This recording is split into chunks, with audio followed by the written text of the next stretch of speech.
बिस्मिल्लाहिर्रहमानिर्रहीम अस्सलाम वालेकुम dear students and welcome to class academy channel.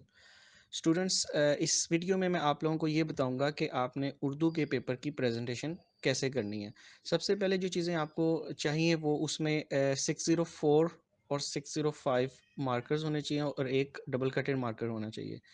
जो 605 मार्कर है वो आप मेन हेडिंग्स के लिए यूज़ करेंगे और 604 मार्कर आप सब हेडिंग्स के लिए यूज़ करेंगे और इनको अंडरलाइन करने के लिए आप 605 डबल कटेड मार्कर यूज़ करेंगे। ये आपके सामने एक मॉडल पेपर प्रेजेंट किया गया है। आप लोग जैसा कि देख रहे हैं कि राइट साइड वाली मार्जिन लाइन थोड़ी सी वाइड रखनी चाहिए और लेफ्ट साइड वाली थोड़ी सी नैरो रखनी चाहिए। इस पेपर को स्टार्ट करते हैं। इसमें देखें, सबसे पहले इंशाई तर्ज होता है, हिस्सा अव्वल, सवाल नंबर 2। आपको पता है कि सवाल नंबर 1 जो है वो मरूजी होगा, तो हम स्टार्ट करते हैं सवाल नंबर 2 से। अशार की तशरीह और हिस्सा नज़म।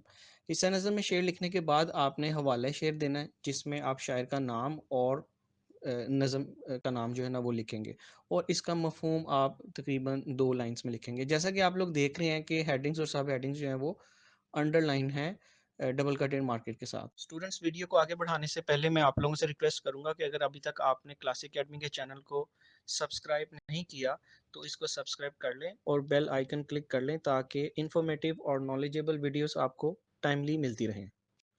इसके बाद आप लोग तशरीह मुकम्मल करेंगे। तशरीह मुकम्मल करने के बाद एक बड़ा अच्छा इंप्रेशन होता है कि अगर आप हवाले शेर दें, तो शेर लिखने के बाद फिर आप एक शॉर्ट एंडिंग लाइन लगाएंगे। ये बात याद रखें कि शॉर्ट एंडिंग लाइन आप किसी भी पार्ट की कंप्लीशन पे लगाते हैं, ठीक है?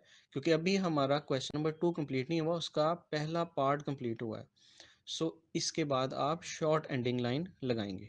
सवाल नंबर 2 का दूसरा पार्ट है हिस्सा गज़ल। हिस्सा गज़ल की मेन हेडिंग देने के बाद आप शेर लिखेंगे।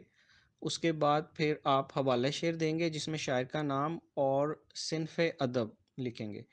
फिर मफ़हूम देंगे, तशरीह लिखेंगे और तशरीह के बाद फिर आप एक हवाला शेर देंगे। अगेन मैं आप लोगों को याद कराता चलूँ कि जो मेन हेडिंग है आपने वो 605 मार्कर के साथ देनी है और जो सब हेडिंग्स है वो आपने 604 मार्कर के साथ देनी है।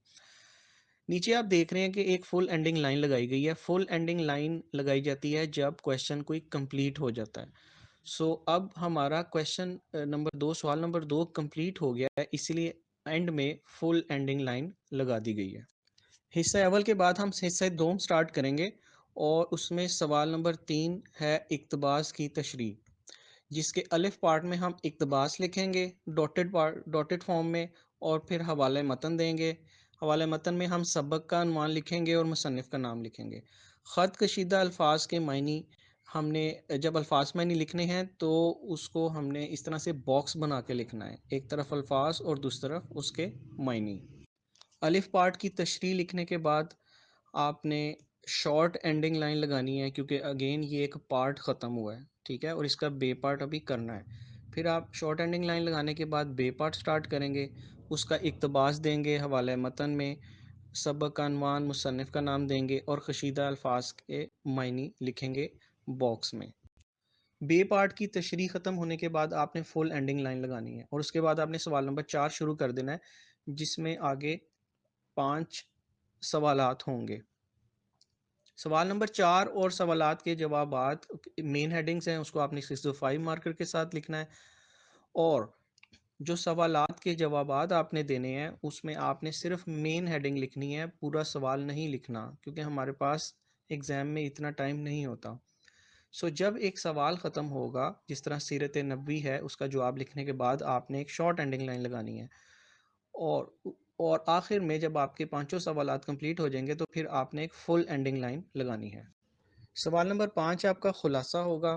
खुलासा और मुसन्निफ़ का नाम आप 604 मार्कर से लिखेंगे क्योंकि ये सब हेडिंग्स हैं और मेन हेडिंग्स जो सवाल नंबर 5 है और नाम देव माली वो आप 605 मार्कर से लिखेंगे और खुलासा और मुसन्निफ़ का नाम ये सवाल नंबर 5 कंप्लीट करने के बाद आप फुल एंडिंग लाइन लगाएंगे।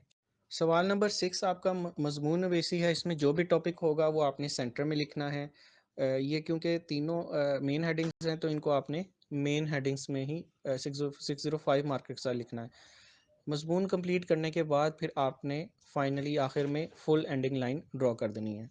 क्वेश्चन नंबर 7 हमारा तफ़हीम इबारत का है। इसको भी हम शॉर्ट क्वेश्चंस की तरह अटैम्प्ट करेंगे।